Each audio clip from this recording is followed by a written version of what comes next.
अगर ईमान की हिफाजत नहीं हम करते हैं, अपने ईमान की, अपने बाल बच्चों के ईमान की हिफाजत नहीं करते हैं, अव्वलीन शर्त यह है कि ईमान हमारा महफूज हो जाए।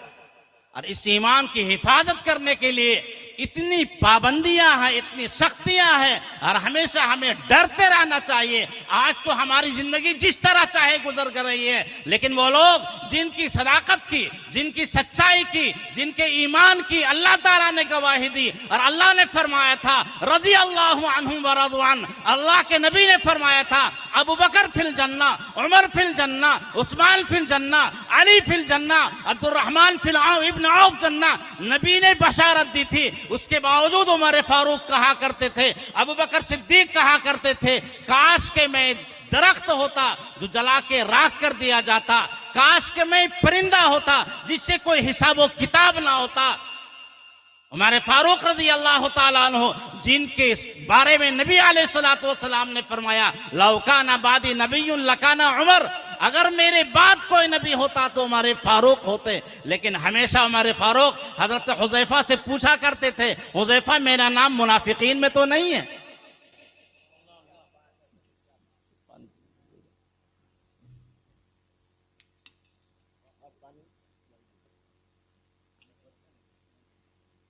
हजरत हुज़ैफा रज़ी अल्लाह ताला अन्हु को नबी अलैहिस्सलातु वस्सलाम ने मुनाफिकीन का नाम बता दिया था।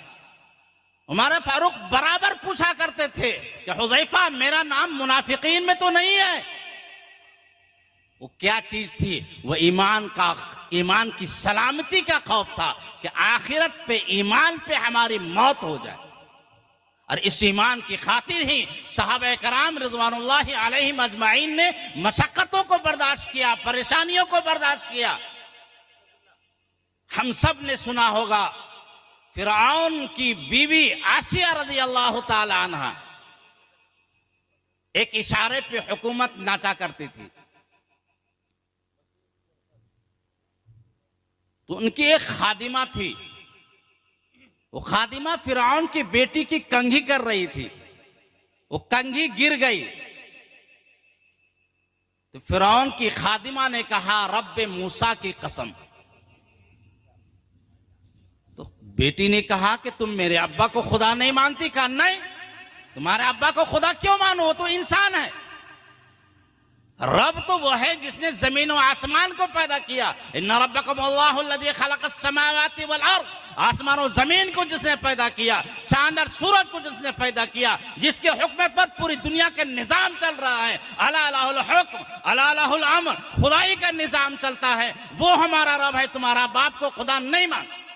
फिरौन को मालूम हुआ, फिरौन जलाल में आ गया और उसको दरबार में बुलाया, और बुलाने के बाद उसके दो मासूम बच्चे थे जो दूध पीते थे, उसने आग जलाई, और आग जलाने के बाद तेल को गर्म किया, और खौलते हुए तेल में उसके एक बच्चे को डाल दिया। उसके जहन में यह आया कि बच्चे की मोहब्बत में मां तड़प उठेगी और हमें खुदा मान लेगी, ईमान से फिर आएगी। लेकिन वो साबित कदम रही। दूसरा बच्चा उठाया, जब उसको आग में, तेल में डाला जाने लगा, उस बच्चे ने कहा मां तू ईमान पे कायम रहना, तुम हक पे हो, तुम सदाकत पे हो।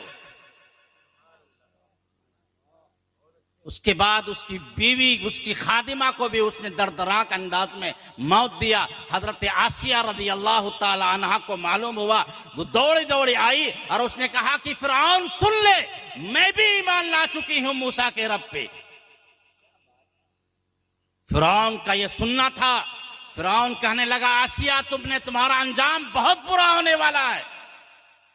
का फ़क़्ज़ि मा अंत क़ाज़, जो तुझे करना है कर ले। आसिया देख ले, ये नहरें, ये महल्लात, ये मकानात, ये हुकूमत सब तेरी है, सिर्फ तुम मुझे खुदा मान लो। क्या नहीं हो सकता? वो आसिया जिसके इशारे पे हुकूमत नाचा करती थी, एक इशारे पे फिरऔन और फिरऔन के हवारीन कांप जाया करते थे। ईमान की खातिर बरहना कपड़े को उतार करके मजलिस में लाया गया, और लाने के बाद मेख डाल दिया, कील को हाथ में डाल दिया और बिच्छू को छोड़ दिया। जब और तरह तरह की सताएं अजाब देने लगा तो आसिया ने कहा, ऐ रब, ये फिरौन मुझे धमकी दे रहा है, फिरौन मुझे लालच दे रहा है, ये महल्लात का रब इब्न ली इंदका बैतन फिल जन्ना, ऐ रब, जन्नत में मुझे मकाम दिखा दे, जन्नत की खिड़की को खोल दे ताकि मैं जन्नत को देख करके मैं सब्र कर लूं। चुनांचे अल्लाह ने खिड़की को खोला और जिधर से और उसी देख करके उनका ईमान इनकी रूह परवास कर गई। उसने दुनिया को ठुकराया, आखिरत को तरजीह दिया।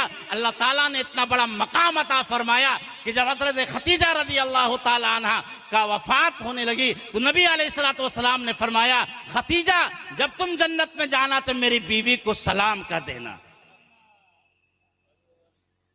खतीजा ने कहा कि या रसूल अल्लाह, मेरे अलावा तो दुनिया में आपकी कोई बीवी नहीं है। कहा यकीनन नहीं है, लेकिन आसिया ने फिरौन को छोड़ा था, आसिया ने दुनिया के खातिर महल्लात को छोड़ा था, मकान को छोड़ा, तो अल्लाह ताला ने उससे बेहतर मकी अता फरमाया और मुझसे अल्लाह ताला ने जन्नत में उनकी शादी तय फरमा दी है।